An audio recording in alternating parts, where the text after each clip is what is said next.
To explore the question further though, with disasters happening overseas and things going wrong in our own lives sometimes, we've invited two friends to the studio, and that is Kendall Cobin. Welcome, Kendall. Thank you, James. Yeah, and with you is Janine. I forgot your last name in the stress. Janine, what is it? Steba.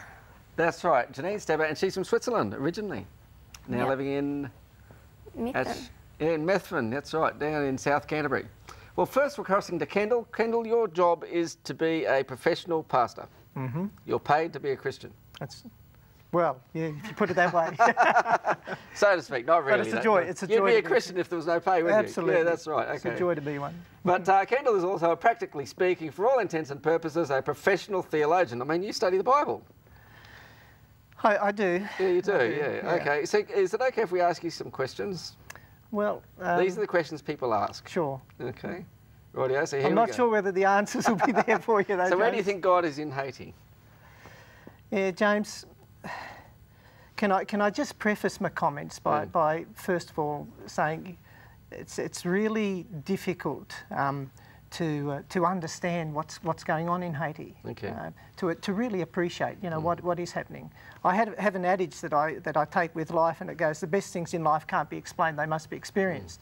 And I think you'd also have to say the worst things in life can't be explained; they must be experienced. So if we were to bring it close to home, and where there's a boy or a girl in Christchurch who prayed last night and said, "Dear God, please stop so and so from abusing me."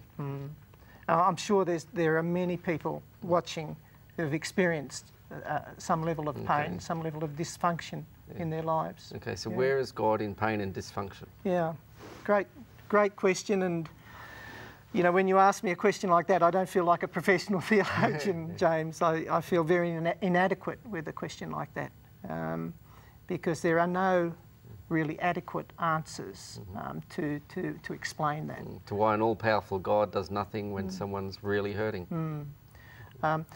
It's like you've got a piece of a jigsaw puzzle, and you look at that piece of jigsaw puzzle, and you just can't understand what's being described by that piece.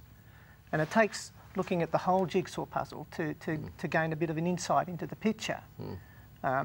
If we were to stand back and look at that big picture and see that this loving God that we've been speaking about is a God who also has provided us with a freedom of choice, is to start to fill in that big picture.